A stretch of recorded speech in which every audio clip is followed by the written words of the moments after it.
Hello everyone, Lawrence Fleming here with another message. There's a lot going on in the world. Do we focus on it?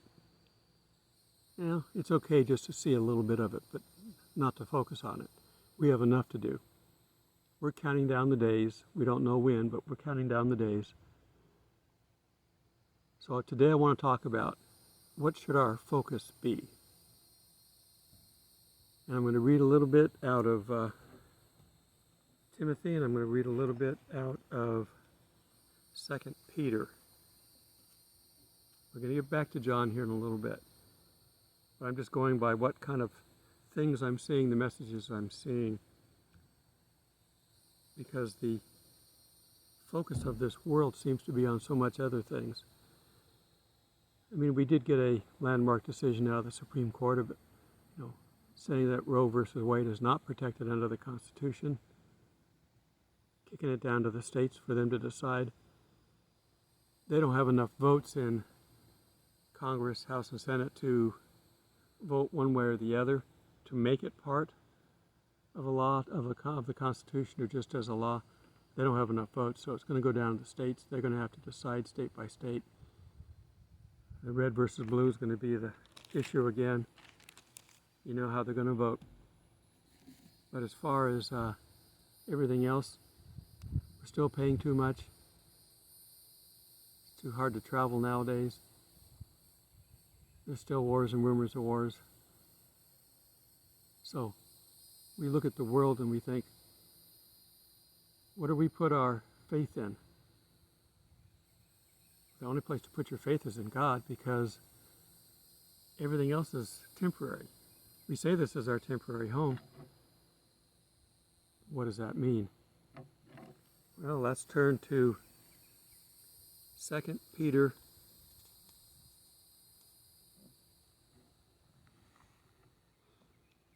I actually want to start. We started reading some of this before in chapter 3.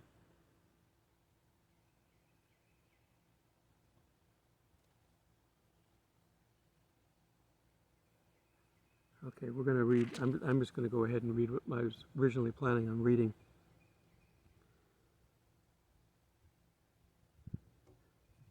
Starting in verse 8 of chapter 3. But beloved, do not forget this one thing. With the Lord, one day is as 1,000 years, and 1,000 years as a day. The Lord is not slack concerning his promise, as some count slackness, but long-suffering towards us, not willing that any should perish, that we should come to repentance. Okay, so all that we're talking about, all that we're doing, taking our focus off of the world and focusing on just the remaining people that are here. So don't get caught up in the world.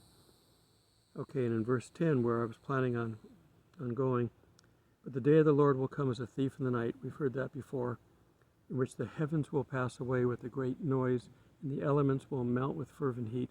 Both the earth and the works that are in it will be burned up. You realize that everything that's here, all your personal possessions that you've got right now, they're all going to be burned up. Doesn't matter whether your car is new or old, it's going to be burned up.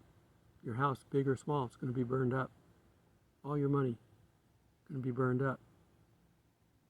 Well, you're not going to be here, but we're not coming back to get it. Don't make the mistake of saying, well, I'm going to leave it here. There's no reason to. It won't be here. Therefore, since all these things will dissolve, what manner of persons ought you to be in holy conduct and godliness? What do we focus on? Focusing on material things is not important. Yeah, we need to live while we're here. Nobody wants to go out and sit in the middle of the street and call that home. But you don't have to have bigger and better, newer. How do the advertisers say this? There's 50% more in every box, or this is the newest version. You've got to have it. I used to buy iPhones every time they came out. Literally every time. I was working in tech, so it kind of was incumbent on me to represent the tech industry to a degree. And so I buy a new iPhone. When I got to the 6, I finally got mad and said, I just bought the 5 and you've come out with the 6. That's it. This is my last iPhone. And I switched to the Droids and I've been happy ever since.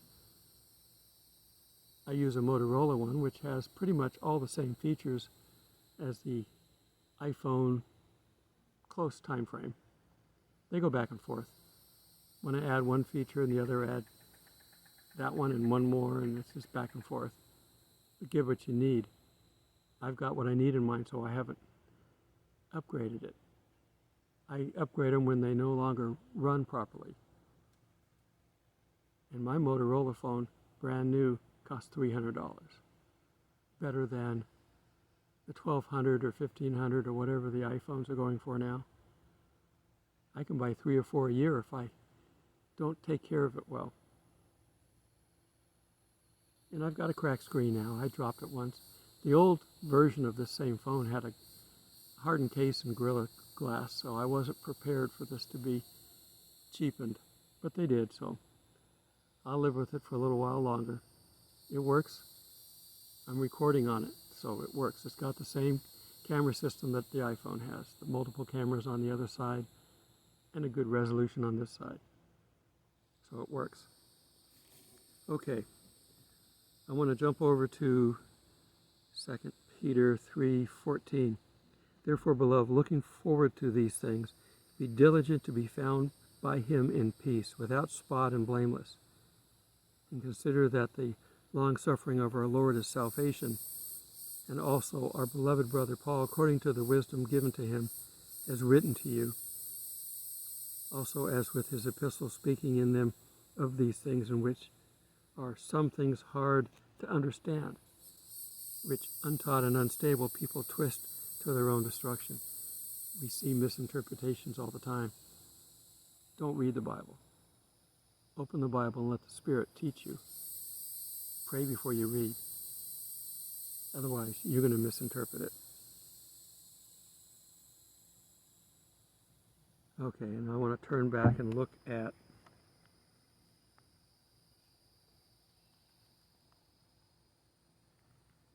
1 Timothy 6. Now godliness, 6:6. Now godliness with contentment is great gain. For we brought nothing into this world, and it's certain we can carry nothing out. Having food and clothing, with these we shall be content. But those who desire to be rich fall into temptation and a snare, and into many foolish and harmful lusts, which drown men in destruction and perdition. For the love of money is the root of all kinds of evil. For such have strayed from the faith in their greediness. So we don't need any more than food and clothing. The rest is added on. Do we need a new car? If the old one works, no. If the old one's got problems, then you need to upgrade it. But you need the most expensive car made, or a good one to get around. Now, I like referencing TV shows and movies. If you look at the TV show Columbo, did he drive a fancy car? Did he dress sharp? Nice new Italian business suit? No. But he was their best detective ever. I know it's fiction. But there are examples in everything that we see, whether it's fiction or not, that we can point to. You don't need the biggest and best to achieve. The Spirit is in us no matter what we do, so we're going to excel far above the world in anything that is essential to God's work. And that's the key. Not essential to your needs or wants, but essential to God's work we're going to excel in. So be sure not to look too much onto these things. I have got a storage unit that I need to empty out, and I've been trying to figure out how to do this. Sales is not my game. I have a hard time doing yard sales and things like that because I'm not a negotiator. When someone comes up and says, oh, a brand new TV still in the unopened box, I'll give you $5 for it. And when you say that's too low and they get mad and walk away, God, I hate doing that. Now, a good negotiator could get up there and start haggling, and I don't like to do that. So I'm trying to get a friend of mine to help me do a yard sale, start emptying out my storage unit. I don't need everything in there. A lot of the stuff I have, since I used to be a scoutmaster, I've got a lot of camping gear that was extra. You'd always took extra because some scout wouldn't bring something, or they'd forget it, or didn't know they needed it. So you brought extra. I can get rid of some of that. Some of that kind of stuff I can also donate.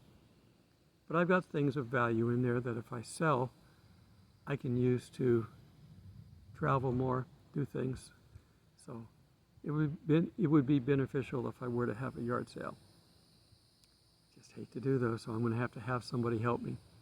God will help too, but someone who's familiar with how to do that. I know somebody who used to have a booth in one of these thrift shop type things. So we'll do a yard sale. See how much money we can raise. And then I can stop working my day job. I'd really like to do that. And like I said in my last video, I really do want to travel the country, but I want to go see Israel while it's still there. We're going to get a new one, but I want to see the old one first. And I'm of Scottish descent, although it's hard to see the red that used to be in my hair. And I'd like to go check that out as well. I used to travel a lot more, but I'd like to get back to that. All this is Lord willing. And if we can raise some money for that. I don't want to put together and I may still though, I personally don't want to put together a fundraising site. Again, because I am not a haggler. I don't feel like doing that. I wouldn't have even monetized this if YouTube hadn't have monetized my channel first. And I'm going, they're making money off of my channel. I'm going to at least get my cut out of it. And I do now. I hate to do that. But I can control a little bit about how much you see. And I go in there and make changes, and then they change the rules, and I have to go in and adjust. So if it gets too overwhelming, let me know. But compare mine to others that are doing the same thing. And the message is more important than the fundraising. But I don't want YouTube to have it all.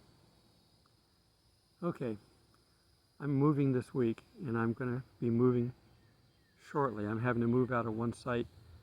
State parks, you're only allowed to stay 2 weeks at a time at a state park. And with the summer and the holidays and everybody traveling, it's hard to find a spot. So I'm moving out. You have to be out for 3 days, and then you can go back to the same park. The park that I'm currently in is the one that I really like. There's lots of trails and animals. And it's kind of off the beaten path, so most people don't know about it. The one I'm going to, it's big and everybody knows about it, but I'm going to go during the middle of the week. I'm going Sunday through Thursday, I think. And then I got to come back down to here again, to this site. And I have a tent, so it takes about an hour drive and then another hour to set up. So because of all that, and I'm in and out of cell signals, I want to get a couple of my videos ahead of time. And that's what we're doing. So I'm not going to be current on the news articles. If something comes up between now, I think this one's going out Monday. I'm uploading Sundays right now. I'm trying to get a couple of days ahead, because I got to break camp, move, and then come back. And Sunday, what I'd like to do, if I can, if I get all my car loaded in time early in the morning, there's a church right around the corner. I want to go dress up a little bit and go in there and see if I can have them as a Sunday event for me to do every time I'm here. I continue to appreciate all your comments and prayers. those that don't have anything good to say get their 2 minutes of fame, because that's about how long it takes for me to delete their message. If you see someone that's really out of line, don't even comment to them. They're not willing to listen. They got to get to a point where they're willing to listen, otherwise we're wasting our time. Wipe the dust off your feet and walk away, and then I'll deal with them by deleting them. Sometimes I forget to go and check, and I see you guys get into arguments with these guys, and it's not worth it. There's plenty out there that want help. Okay. Until we meet in the skies, stay joyous in all these things that are going wrong in the world. Stay joyous, because it's all going to get burned up. No matter how much Satan wants to change things, the new world government, whatever it's going to be, it doesn't matter. It's all going to get burned up. But we won't have to worry about it. God bless.